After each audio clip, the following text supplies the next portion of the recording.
vari e benvenuti in questo nuovo video. Mi scuso se sentite l'eco, se l'audio un po' non è molto buono, ma la mia camera è completamente vuota, non c'è più armadio, non c'è più niente, dato che la stiamo rifacendo e quindi c'è questo eco qua. Spero comunque possiate sentirmi. Ho comprato questo microfono nuovo, vedete, e sono molto excited di provarlo, speriamo funzioni bene.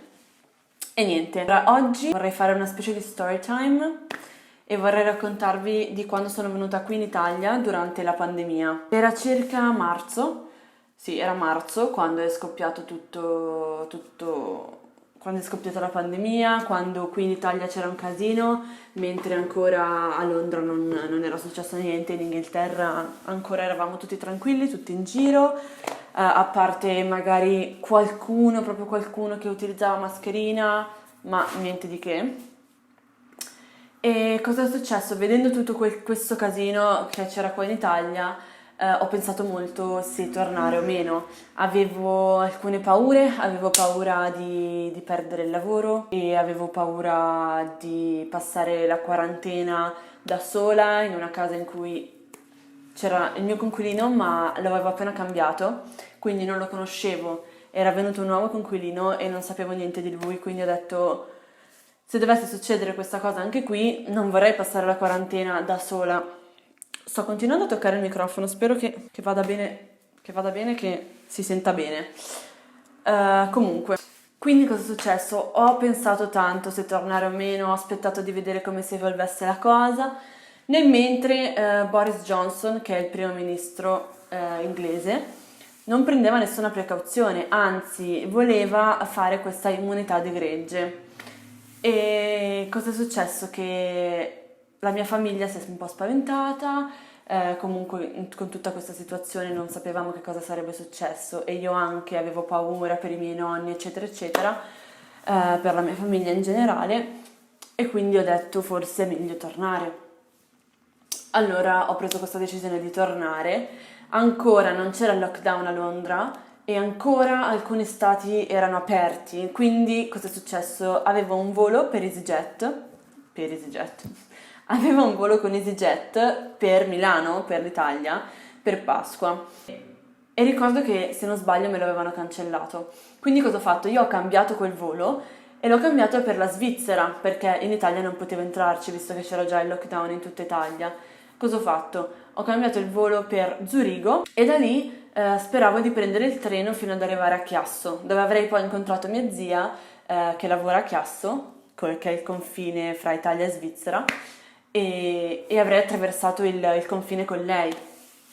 Quindi cosa è successo? Mi sveglio, era venerdì, lascio tutto perché ho lasciato sia casa che lavoro, ho lasciato completamente tutto, non sapendo quando sarei tornata, non sapendo assolutamente niente. Ho pensato molto a questa cosa e ho detto ok, lascio tutto. Quindi in una settimana ho preso tutte le mie cose, eccetera, eccetera, e appunto venerdì mi alzo e vado in aeroporto. Non ricordo quale aeroporto fosse, credo Gatwick, se non sbaglio, sì, perché EasyJet dovrebbe partire da Gatwick. Quindi vado in aeroporto, c'erano altri italiani come me che volevano fare esattamente la stessa cosa, quindi andare a Zurigo per poi andare a attraversare il confine e arrivare in Italia. Eravamo circa una decina solo nel mio volo. Quindi faccio il check-in, tutto tranquillo, arrivo là, tutto tranquillo, aspettiamo il gate, cioè aspetto il gate, perché in quel momento ero ancora sola, quindi aspetto il gate e niente, io ero abbastanza tranquilla, capito? Perché ho detto ormai sono qua, ho fatto i controlli, basta, non dovrebbe esserci più nessun problema. Arriva il numero del gate, vado al gate e cosa succede? Come si chiama? La hostess, credo, quella che sta nel gate, ci dice: tutte le persone che hanno un passaporto italiano devono mettersi su questa fila. Al che poi ci dice: tutte le persone che hanno un passaporto italiano non possono salire sull'aereo. E noi eravamo veramente scioccati, eravamo tipo: cosa? Non possiamo non salire sull'aereo. C'erano ragazzi che avevano messo la valigia dentro, avevano già fatto il check-in con la valigia e tutto quanto, quindi eravamo tipo: non è possibile questa cosa, no? Ma poi è arrivata notizia che avevano chiuso i confini anche in Svizzera e anche in altri paesi, eccetera, eccetera. E quindi siamo rimasti lì, così. Per fortuna non avevo speso tanti soldi per quel volo, erano tipo, non mi ricordo, meno di 40 euro, 40 pound, credo, non lo so. Ma non era quello il punto è che io volevo tornare a casa, non avevo più una casa, non avevo più niente, quindi dovevo tornare a casa. Cosa è successo? Nel mentre che stava succedendo tutto questo, che ci hanno sballottato da una parte all'altra dell'aeroporto per portarci in pratica al customer service o il information point, per alla fine chiedere un rimborso che a me non interessava, io volevo semplicemente andare a casa. E dopo tutto ciò, cosa è successo? Io nel mentre chiamavo mio padre e gli ho detto guarda non mi fanno salire, cosa facciamo? Sapevamo che l'ambasciata stava organizzando dei voli per appunto andare in Italia con la Farnesina ed erano sicuri, erano completamente sicuri, tra virgolette, completamente no, però erano al 90% sicuri perché erano organizzati dal governo e quindi il problema è che costavano veramente tanto, quando li avevo guardati io arrivavano anche a 1000 pound, dai 600 ai 1000 pound e io non avevo questi soldi. Quando ho chiamato mio padre, che ero lì mentre ci sballottonavano da una parte all'altra, cioè ci portavano da una parte all'altra dell'aeroporto, gli faccio a mio padre, guarda i voli dell'Italia, ok? Che magari c'è qualcosa. E per fortuna ne avevano messi di nuovi, anche se costavano tanto, nel senso il mio l'ho pagato 300 euro, quindi ero tipo wow. Il problema è che questo volo non mi portava nemmeno a Milano, mi portava a Roma, quindi io da Roma dovevo trovare un'altra soluzione per arrivare a Milano. All'inizio abbiamo pensato che la soluzione poteva essere che mio padre veniva a prendermi, che era un caso di necessità. Il problema è che poi hanno messo altre misure restrittive, eccetera, eccetera, quindi era impossibile. Cosa è successo? Siamo riusciti a prendere questo volo a 300 euro e poi comunque era per lunedì e quindi era un venerdì quando io dovevo prendere il volo con EasyJet, ma il volo all'Italia era di lunedì, quindi cosa è successo? Sono dovuta stare 3 giorni dalla mia amica, grazie Marzia.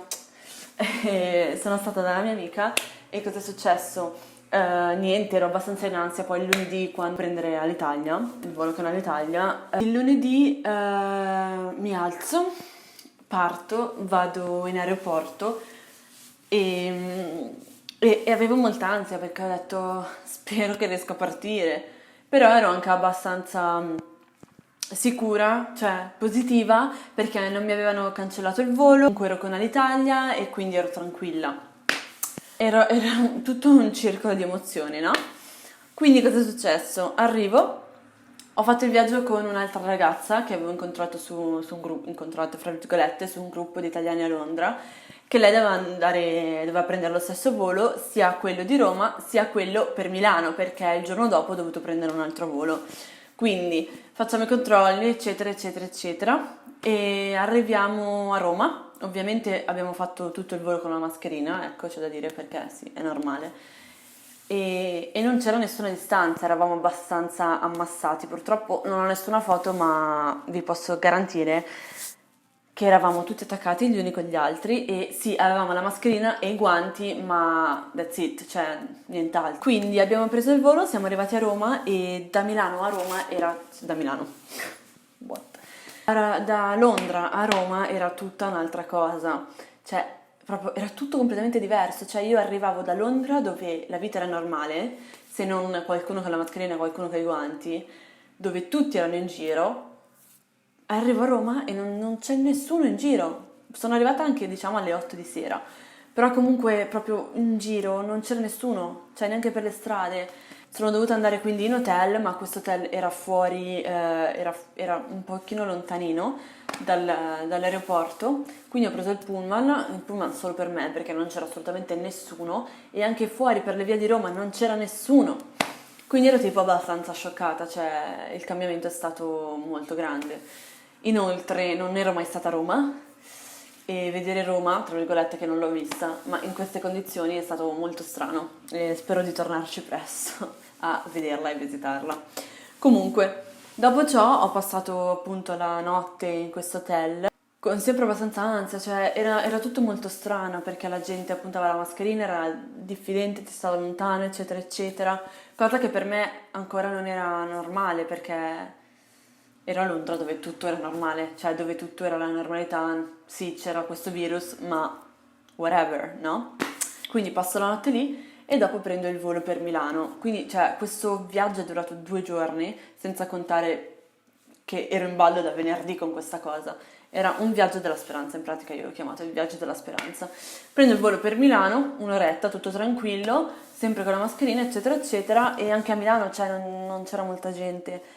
Sono subito corsa a prendere il treno perché mio padre ovviamente non poteva venirmi a prendere, quindi prendo il treno e abitando in un paesino, dopo il treno avrei dovuto pure prendere un pullman, ma non arrivava, quindi mi sono incamminata a piedi finché mio padre è riuscito a venirmi a prendere. Cioè, assurdo. E anche lì ho chiesto informazione a una persona e questa persona si allontanava nonostante io già ero lontana, cioè era tutto surreale. Sembrava un film.